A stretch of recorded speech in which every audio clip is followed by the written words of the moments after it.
ನಮಸ್ಕಾರ ವಿದ್ಯಾರ್ಥಿಗಳೇ, ಪ್ರಥಮ PUCಯ ಮೊದಲನೇ ಒಂದು ಗದ್ಯ ಗಾಂಧಿ ಅನ್ನುವಂಥದ್ದು. ಈ ಒಂದು ಗಾಂಧಿ ಅನ್ನುವಂತಹ ಒಂದು ಪಾಠವನ್ನ ಡಾಕ್ಟರ್ ಬೆಸಗರಹಳ್ಳಿ ರಾಮಣ್ಣ ಅವರು ರಚಿಸಿದ್ದಾರೆ. ಈ ಒಂದು ಗದ್ಯಕ್ಕೆ ಸಂಬಂಧಿಸಿದಂತಹ ಸಂಪೂರ್ಣವಾದ ನಿಮ್ಮ ಅಭ್ಯಾಸ ಭಾಗದಲ್ಲಿ ಇರುವಂತಹ ಎಲ್ಲಾ ಪ್ರಶ್ನೋತ್ತರಗಳನ್ನು ಕೂಡ ಈ ಒಂದು ವಿಡಿಯೋದಲ್ಲಿ ನಾವು ನೋಡ್ತಾ ಹೋಗೋಣ. ಮೊದಲನೆಯದಾಗಿ ಇಲ್ಲಿ ನನ್ನ ನಿನ್ನ ರಾಘವ ಯಾರು ಕೇಳಾರು ಅನ್ನುವಂಥದ್ದು ಈ ಒಂದು ವಾಕ್ಯದ ಆಯ್ಕೆಯನ್ನು ನೋಡೋದಾದ್ರೆ ಡಾಕ್ಟರ್ ಬೆಸಗರಹಳ್ಳಿ ರಾಮಣ್ಣನವರು ಬರೆದಂತಹ ಕಣಜ ಪುಸ್ತಕದಿಂದ ಆಯ್ದ ಗಾಂಧಿ ಎಂಬ ಗದ್ಯ ಭಾಗದಿಂದ ಆರಿಸಿಕೊಳ್ಳಲಾಗಿದೆ. ಸಂದರ್ಭವನ್ನ ನೋಡೋದಾದ್ರೆ ಈ ಮೇಲಿನ ಮಾತನ್ನ ಗಾಂಧಿ ಎಂಬ ಹುಡುಗನ ತಾಯಿ ನಿಂಗಮ್ಮ ಹೇಳುವಂತಹದ್ದು. ವಿವರಣೆಯನ್ನು ನೋಡೋಣ. ಗಾಂಧಿ ಎಂಬ ಹುಡುಗ, ಆತನ ತಾಯಿ ನಿಂಗಮ್ಮ ಬಳ್ಳಕೆರೆ ಎಂಬ ಹಳ್ಳಿಯಿಂದ ಬೆಳಗಿನ ಜಾವ ಆಸ್ಪತ್ರೆಗೆ ಬಂದಿರ್ತಾರೆ. ರೋಗಪೀಡಿತನಾದಂತಹ ಆ ಗಾಂಧಿಯ ಒಂದು ದುಃಖವನ್ನ ಯಾರೂ ಕೂಡ ಆಲಿಸ್ತಾನೆ ಇರಲಿಲ್ಲ. ಕೂತು ಕೂತು ಬೇಸರಗೊಂಡ ಇದ್ದ ಕೊನೆಗೆ ತಾಯಿಯ ಸೆರಗನ್ನು ಬಲವಾಗಿ ಹಿಡಿದು ಎಳೆದು, ಅವ್ವ ನಾವು ಮನೆಗೆ ಹೋಗುವ, ನಡಿ, ಬಿಸಿಲು ಜಾಸ್ತಿ ಆಗ್ತಾ ಇದೆ ಅಂತ ಇದ್ದ. ಆಗ ತಾಯಿ, ಸ್ವಲ್ಪ ಸುಮ್ಮನಿರು, ಹೊತ್ತು ಮೂಡೋದಕ್ಕಿಂತ ಮುಂಚೆ ಬಂದಿದ್ದೇವೆ, ವೈದ್ಯರಿಗೆ ತೋರಿಸ್ಕೊಂಡೇ ಹೋಗೋಣ. ನಾವು ಪ್ರತಿಭಟಿಸಿದರೆ ಇಲ್ಲಿ ಯಾರು ಕೇಳು ಮಾತನ್ನ ಆ ತಾಯಿ ಗಾಂಧಿ ಅನ್ನುವಂತಹ ಹುಡುಗನಿಗೆ ಹೇಳ್ತಾಳೆ. ಇನ್ನು ಇದ್ದು ನಾನು ಯಾವ ರಾಜ್ಯ ಆಳಬೇಕು ನೋಡಿ.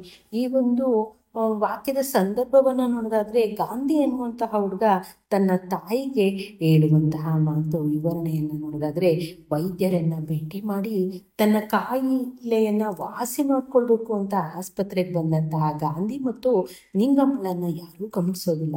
ಇದರಿಂದ ಬೇಸರಗೊಂಡಂತಹ ಗಾಂಧಿ ತಾಯಿಯನ್ನ ಕರೆದು ನಾವು ಮನೆಗೆ ಮರಳಿ ಹೋಗುವ ಅಂತ ಹೇಳ್ತಾನೆ. ಆಗ ತಾಯಿ, ನಾವು ಹೇಗೂ ಬಂದಿದ್ದೇವೆ, ತೋರಿಸ್ಕೊಂಡೇ ಹೋಗೋಣ ಅಂತ ಹೇಳ್ತಾಳೆ.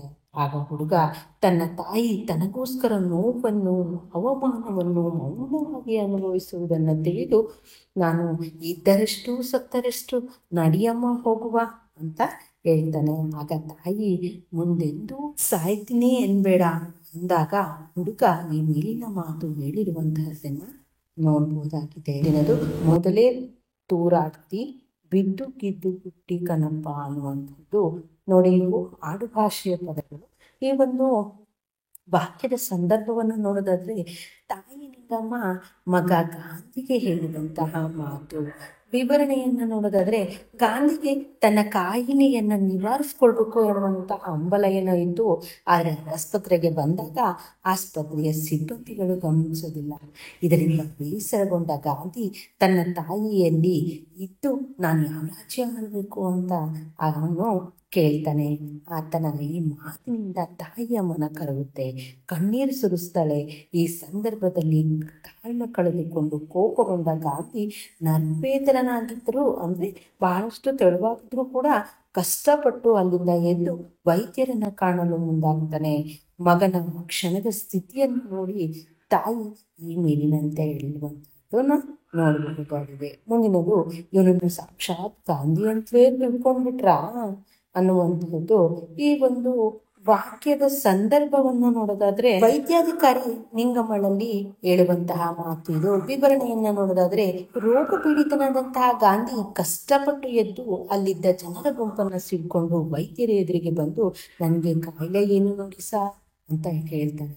ಗಾಂಧಿಯನ್ನು ನೋಡಿದ ವೈದ್ಯ ಆತನ ಕಿವಿಯನ್ನು ನೋಡಿ, ಗಾಂಧೀಜಿಯ ಕಿವಿಯ ಆಗಿದೆ ಅಂತ ಹೇಳ್ಬಿಟ್ಟು ಅವನನ್ನು ಹಾಸ್ಯ ಮಾಡಲು ಮುಂದಾಗ್ತಾರೆ. ಆಗ ನಿಂಗಮ್ಮ ತನ್ನ ಮಗನಿಗೆ ಚಿಕಿತ್ಸೆ ನೀಡಿ ಸ್ವಾಮಿ ಅಂತ ಬೇಡ್ಕೊಳ್ತಾಳೆ. ವೈದ್ಯಾಧಿಕಾರಿ ಆಕೆ ಬೇಡಿಕೆಯನ್ನು ಪರಿಗಣಿಸಿ, ಇವನು ನಿನ್ನ ಮಗನೇ, ಇವನ ಹೆಸರೇನು ಅಂತ ಕೇಳ್ತಾಳೆ. ಆಕೆ ಗಾಂಧಿ ಸ್ವಾಮಿ ಅಂತ ಹೇಳ್ತಾಳೆ. ಆಕೆಯ ಉತ್ತರಕ್ಕೆ ಪ್ರತಿಯಾಗಿ ವೈದ್ಯಾಧಿಕಾರಿ ಈ ಮೇಲಿನಂತೆ ಹೇಳಿರುವಂತಹದ್ದನ್ನ ನೋಡಬಹುದಾಗಿದೆ. ಮುಂದಿನದು, ಲೋ ಹುಡುಗ ಆ ಫೋಟೋ ಯಾರ್ದಯ್ಯ ಅನ್ನುವಂಥದ್ದು. ಈ ಒಂದು ವಾಕ್ಯದ ಸಂದರ್ಭವನ್ನು ನೋಡೋದಾದ್ರೆ ವಿಸ್ತರಣಾಧಿಕಾರಿಯಾದಂತಹ ನರಸಿಂಹಮೂರ್ತಿ ಗಾಂಧಿಗೆ ಹೇಳುವಂತಹ ಮಾತು. ವಿವರಣೆಯನ್ನು ನೋಡೋದಾದ್ರೆ ವೈದ್ಯಾಧಿಕಾರಿಗೆ ಗಾಂಧಿ ಎನ್ನುವಂತಹ ಹೆಸರು ತೀರಾ ಆಶ್ಚರ್ಯವನ್ನ ತಂದಿತ್ತು. ಅವನು ಈ ರೀತಿಯ ಅನಿರೀಕ್ಷಿತ ಘಟನೆಯನ್ನ ಈವರೆಗೂ ಎಲ್ಲಿ ನೋಡಿರಲೇ ಇಲ್ಲ. ಇದನ್ನ ತನ್ನ ಸಹೋದ್ಯೋಗಿಗಳೊಂದಿಗೆ ಪಾಲು ಮಾಡಿಕೊಳ್ಳಲು ಅವರನ್ನ ಕರೀತಾನೆ.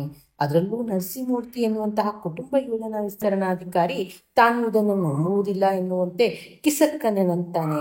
ವೈದ್ಯಾಧಿಕಾರಿಗೆ ಸ್ವಲ್ಪ ಕೋಪ ಕೆರಳಿ, ಬೇಕಾದರೆ ಅವನ್ನೇ ಕೇಳಿ ಅಂತ ಹೇಳ್ತಾನೆ. ಆಗ ನರಸಿಂಹಮೂರ್ತಿ ವೈದ್ಯಾಧಿಕಾರಿಯ ಕುರ್ಚಿಯ ಮೇಲೆ ಗೋಡೆಗೆ ತೂಗು ಹಾಕಿರುವಂತಹ ಫೋಟೋವೊಂದನ್ನು ತೋರಿಸಿ ಗಾಂಧಿ ಎಂಬ ಹುಡುಗನಿಗೆ ಏನಂತೆ ಪ್ರಶ್ನಿಸ್ತಾರೆ.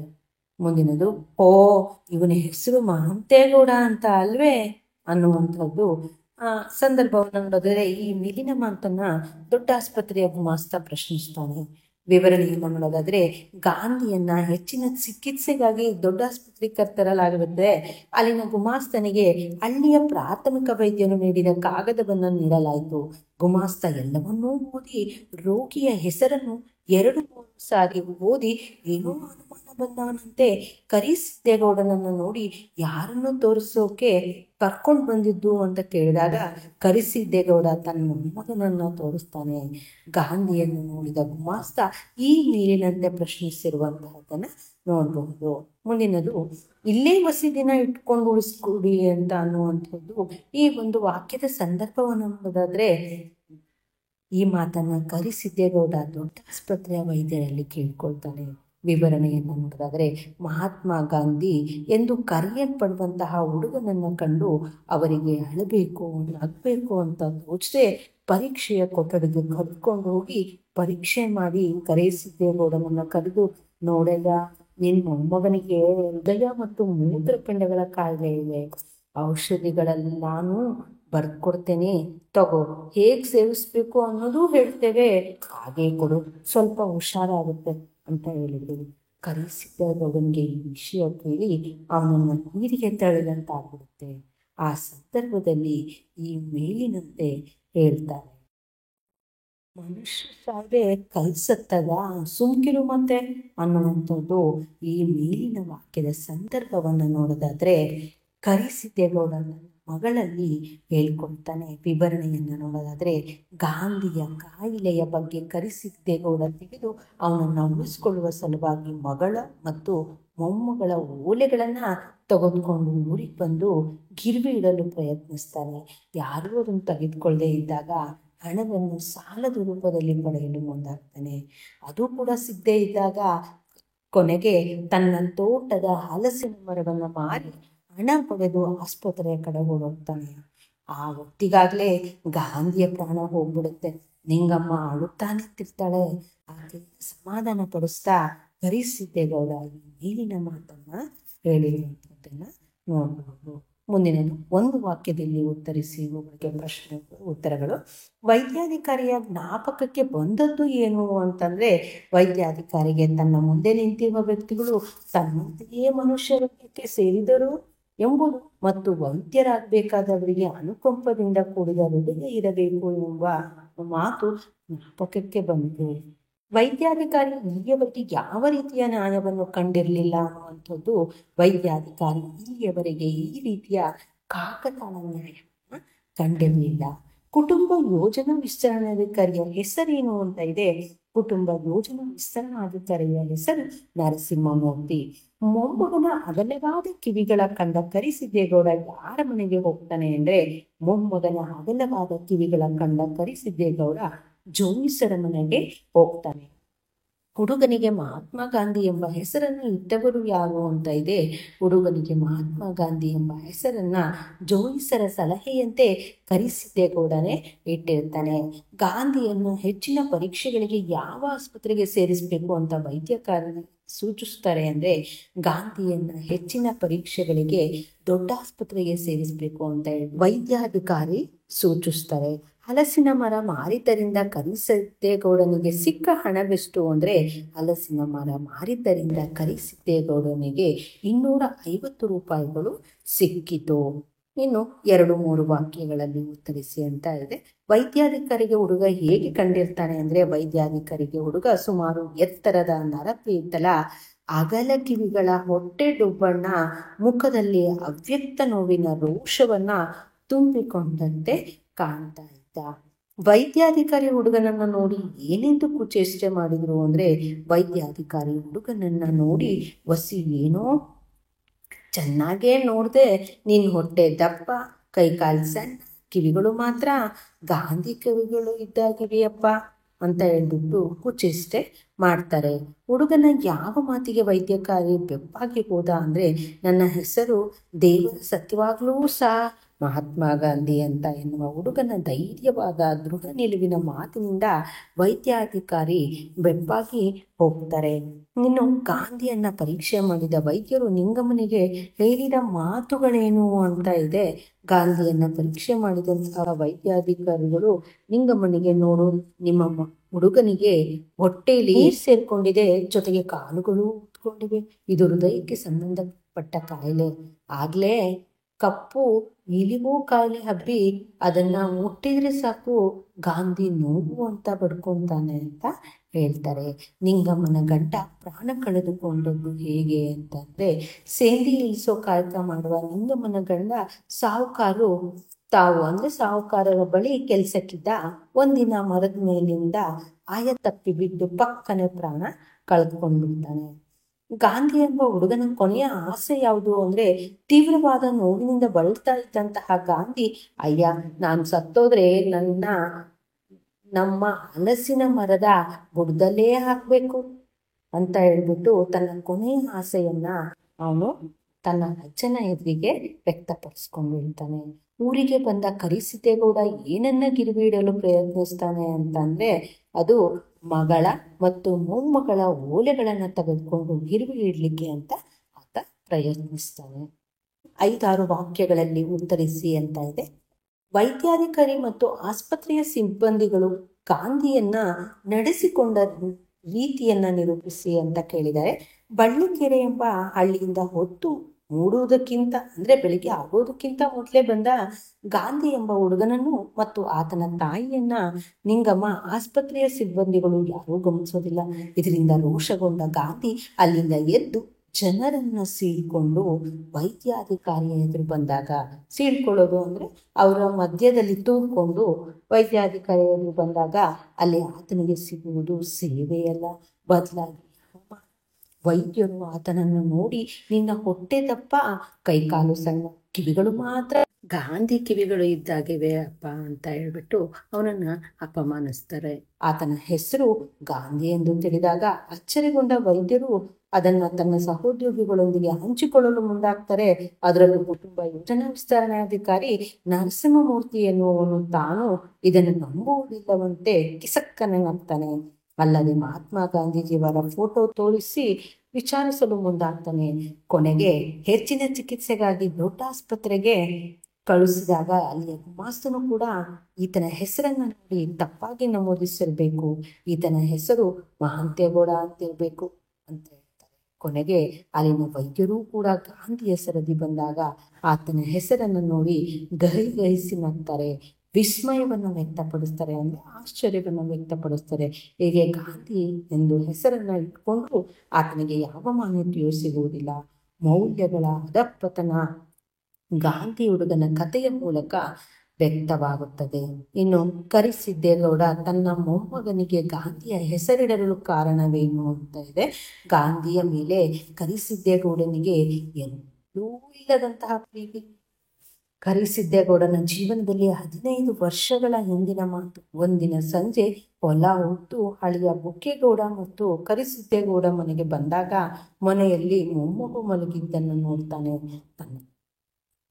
ತನ್ನ ಮೊಮ್ಮಗನ ಅಗಲವಾದ ಕಿವಿಗಳನ್ನು ನೋಡಿ ಆನಂದಿಸಿದ ಕರಿಸಿದ್ದೇಗೌಡ ಕೂಡಲೇ ಜೋಯಿಸ್ರ ಮನೆಗೆ ಹೋಗ್ತಾನೆ. ಜೋಯಿಸ್ರು ಮಗು ಪ್ರಶಸ್ತವಾದ ಗಳಿಗೆಯಲ್ಲಿ ಹುಟ್ಟಿದೆ ಅಂತ ಹೇಳಿ ಮಗುವಿನ ಕಿವಿ ಬಲವಾಗಿರೋದ್ರಿಂದಲೂ ಮತ್ತು ಕರಿಸಿದ್ದೇಗೌಡ ಬಹಳ ವರ್ಷಗಳಿಂದ ಶಿವಪುರಕ್ಕೆ ಹೋಗಿ ಮಹಾತ್ಮ ಗಾಂಧಿಯವರನ್ನ ಖುದ್ದಾಗಿ ದರ್ಶನ ಮಾಡಿದವರಲ್ಲಿ ಸುತ್ತಮುತ್ತಲಿಗೆ ಒಬ್ಬರೇ. ಆದ್ರಿಂದಲೇ ಈ ಎಲ್ಲಾ ಕಾರಣಗಳಿಂದಾಗಿ ಜೋಯಿಸ್ರು ಮಗುವಿಗೆ ಮಹಾತ್ಮ ಗಾಂಧಿ ಅಂತ ಹೇಳ್ಬಿಟ್ಟು ಹೆಸರಿಡ್ಬೇಕು ಅಂತ ತೀರ್ಮಾನ ಮಾಡಿ ಹೇಳಿದ್ರು. ಹೀಗಾಗಿ ಕರಿಸಿದ್ದೇಗೌಡನ ಮೊಮ್ಮಗನಿಗೆ ಮಹಾತ್ಮ ಗಾಂಧಿ ಎಂಬ ಹೆಸರು ಬರುತ್ತೆ. ಮೊಮ್ಮಗನ ಪ್ರಾಣ ಉಳಿಸಿಕೊಳ್ಳಲು ಕರಿಸಿದ್ದೇಗೌಡ ಪಟ್ಟ ಪಾಡೇನು ಅಂತ ಇದೆ. ಗಾಂಧಿಯನ್ನು ದೊಡ್ಡ ಆಸ್ಪತ್ರೆಗೆ ಸೇರಿಸಬೇಕು ಅಂತ ನಿಂಗಮ್ಮ ಕರಿಸಿದ್ದೇಗೌಡನಲ್ಲಿ ಹೇಳಿದಾಗ ಆತನ ಎದೆ ದಸಕ್ಕಂತದೆ. ಮಾರನೆಯ ದಿನ ಇಡೀ ಸಂಸಾರವೇ ತಮ್ಮ ಬಳಿ ನಿಂತ ಪುಡಿಗಂಟನ್ನ ತೆಗೆದುಕೊಂಡು ಬಸ್ನಲ್ಲಿ ದೊಡ್ಡ ಆಸ್ಪತ್ರೆ ಇರುವ ಜಿಲ್ಲಾ ಕೇಂದ್ರಕ್ಕೆ ಪ್ರಯಾಣ ಬೆಳೆಸ್ತಾರೆ. ಅಲ್ಲಿ ಅವನಿಗಿರುವ ಕಾಯಿಲೆಯ ಬಗ್ಗೆ ಹೇಳಿದಾಗ ಕರಿಸಿದ್ದೇಗೌಡನಿಗೆ ಕತ್ತು ಹಿಡಿದು ನೀರಿಗೆ ಅದುಮಿದಂತಾಗ್ತದೆ. ಆಗ ಅಲ್ಲಿಯ ವೈದ್ಯರ ಬಳಿ ಹೇಗಾದರೂ ಮಾಡಿ ಇವನನ್ನು ಉಳಿಸ್ಕೊಡಿ ಅಂತ ಬೇಡ್ಕೊಳ್ತಾನೆ. ವೈದ್ಯರು ಬರೆದುಕೊಟ್ಟ ಔಷಧಿಗಳನ್ನು ತಂದು ಕೊಡುವಂತಹ 3 ದಿವಸಕ್ಕೆ ಕರಿಸಿದ್ದೇಗೌಡನ ಪುಡಿಗಂಟು ಕರಗಿ ಹೋಗುತ್ತೆ. ಪುಡಿಗಂಟು ಅಂದರೆ ಅಲ್ಪ ಸ್ವಲ್ಪ ಅರ್ಥ. ಇನ್ನಷ್ಟು ದುಡ್ಡನ್ನು ಹೊಂದಿಸಲು ತನ್ನ ಮಗಳು ಮತ್ತು ಮೊಮ್ಮಗಳ ಕಿವಿಯ ಓಲೆಗಳನ್ನು ತೆಗೆದುಕೊಂಡು ಗಿರಿವಿಗಿಡಲು ಪ್ರಯತ್ನಿಸ್ತಾನೆ. ಆದರೆ ಯಾರೂ ತೆಗೆದುಕೊಳ್ಳಲು ಒಪ್ಪೋದಿಲ್ಲ. ನಂತರ ಸಾಲ ಪಡೆಯಲು ಯತ್ನಿಸ್ತಾನೆ. ಎಲ್ಲೂ ಒಂದು ಪೈಸೆ ಕೂಡ ಸಿಗೋದಿಲ್ಲ. ಕೊನೆಗೆ ಇದ್ದಂಥ ಹಲಸಿನ ಮರವನ್ನು ಮಾರಿ 250 ರೂಪಾಯಿಗಳನ್ನು ಪಡೆಯಲು 2 ದಿವಸ ಬೇಕಾಯಿತು. ಕರಿಸಿದ್ದೇಗೌಡ ಇಷ್ಟೆಲ್ಲ ಪಾಡ್ಪಟ್ಟು ಹಣವನ್ನು ಹೊಂದಿಸ್ಕೊಂಡು ಆಸ್ಪತ್ರೆಗೆ ಹೋದಾಗ ಗಾಂಧಿ ಸತ್ತಿರ್ತಾನೆ. ಕೊನೆಗೂ ಗಾಂಧಿಯನ್ನು ಉಳಿಸಿಕೊಳ್ಳಲಾಗಲಿಲ್ಲ. ಇನ್ನು ಮುಂದೆ ಗಾಂಧಿ ಎಂಬ ಹುಡುಗನ ಸಾವಿನ ಸಂದರ್ಭವನ್ನು ವಿವರಿಸಿ ಅಂತ ಇದೆ. ಗಾಂಧಿ ಎಂಬ ಹುಡುಗ ತನ್ನ ತಾಯಿ ನಿಂಗಮ್ಮನ ಜೊತೆ ಹೊತ್ತು ಮುಡುವುದಕ್ಕೆ ಮುಂಚೆ ಅಲ್ಲಿನ ಸರ್ಕಾರಿ ಆಸ್ಪತ್ರೆಗೆ ಹೋಗ್ತಾನೆ. ಆದರೆ ಅಲ್ಲಿನ ಸಿಬ್ಬಂದಿಗಳು ಅವರನ್ನ ಗಮನಿಸೋದಿಲ್ಲ. ಇದರಿಂದ ಕೋಪಗೊಂಡ ಗಾಂಧಿ ಕಷ್ಟಪಟ್ಟು ಎದ್ದು ವೈದ್ಯಾಧಿಕಾರಿಯ ಕೋಣೆಗೆ ಹೋದರೆ ಅಲ್ಲಿ ಇವನ ಶರೀರ ಮತ್ತು ಹೆಸರನ್ನ ಇಟ್ಕೊಂಡು ಅಪಹಾಸ್ಯ ಮಾಡ್ತಾರೆ. ಕೊನೆಗೆ ಹೆಚ್ಚಿನ ಚಿಕಿತ್ಸೆಗಾಗಿ ಚೀಟಿಯಲ್ಲಿ ವಿವರಗಳನ್ನು ಬರೆದು ಇವನನ್ನು ದೊಡ್ಡ ಆಸ್ಪತ್ರೆಗೆ ಸೇರಿಸಬೇಕು ಅಂತ ಹೇಳ್ತಾರೆ. ಇದನ್ನು ಕೇಳಿದ ತಾಯಿ ನಿಂಗಮ್ಮ, ಅಯ್ಯ ಕರಿಸಿದ್ದೇಗೌಡ, ತಂಗಿ ಪದ್ದಿ ಎಲ್ಲರೂ ದೊಡ್ಡ ಆಸ್ಪತ್ರೆಗೆ ನಡೆಯುತ್ತಾರೆ. ಅಲ್ಲಿ ಇವನನ್ನು ಪರೀಕ್ಷೆ ಮಾಡಲಾಯಿತು. ವೈದ್ಯರು ಕರಿಸಿದ್ದೇಗೌಡನ ಬಳಿ ಅವನಿಗೆ ಇರುವ ಹೃದಯ ಮತ್ತು ಮೂತ್ರಪಿಂಡಗಳ ಕಾಯಿಲೆ ಬಗ್ಗೆ ಹೇಳ್ತಾರೆ. ಎಕ್ಸ್ರೇ ಮೊದಲಾದ ಪರೀಕ್ಷೆಯನ್ನೂ ಕೂಡ ಮಾಡಿಸುವಾಗಲೇ ಇದ್ದ ಹಣ ಖರ್ಚಾಯಿತು. ಹಣವನ್ನು ಹೊಂದಿಸಲು ಮಗಳು ಮತ್ತು ಮೊಮ್ಮಗಳ ಓಲೆಯನ್ನು ಹಿಡ್ಕೊಂಡು ಗಿರಿವಿಗಿಡಲು ಹೋದ ಕರಿಸಿದ್ದೇಗೌಡನಿಗೆ ಆ ಓಲೆಗಳನ್ನು ಯಾರೂ ಕೊಳ್ಳಲಿಲ್ಲ. ನಂತರ ಸಾಲ ಪಡೆಯಲು ಮುಂದಾಗ್ತಾನೆ. ಆದರೆ ಎಲ್ಲೂ ಕೂಡ ಒಂದು ಪೈಸೆಯೂ ಸಿಗುವುದಿಲ್ಲ. ಕೊನೆಗೆ ತನ್ನ ತೋಟದ ಹಲಸಿನ ಮರಗಳನ್ನು ಮಾರಿ 250 ರೂಪಾಯಿಗಳನ್ನು ತರುವುದರೊಳಗೆ ಹುಡುಗ ಪ್ರಾಣ ಬಿಟ್ಟುಬಿಟ್ಟಿರ್ತಾನೆ. ಸರ್ಕಾರಿ ಆಸ್ಪತ್ರೆಯಲ್ಲಿ ಸರಿಯಾದ ಸಮಯಕ್ಕೆ ಚಿಕಿತ್ಸೆ ನೀಡಿದ್ದರೆ ಆ ಹುಡುಗ ಬದುಕ್ತಿದ್ನೋ ಏನೋ. ಆದರೆ ಕೊನೆಯಲ್ಲಿ ಆತನಿಗೆ ಸಿಕ್ಕ ಪ್ರತಿಫಲ ಆತನ ಸಾವು. ಇದು ಗಾಂಧಿ ಎಂಬ ಹುಡುಗನ ಸಾವಿನ ಒಂದು ಸಂದರ್ಭವಾಗಿತ್ತು.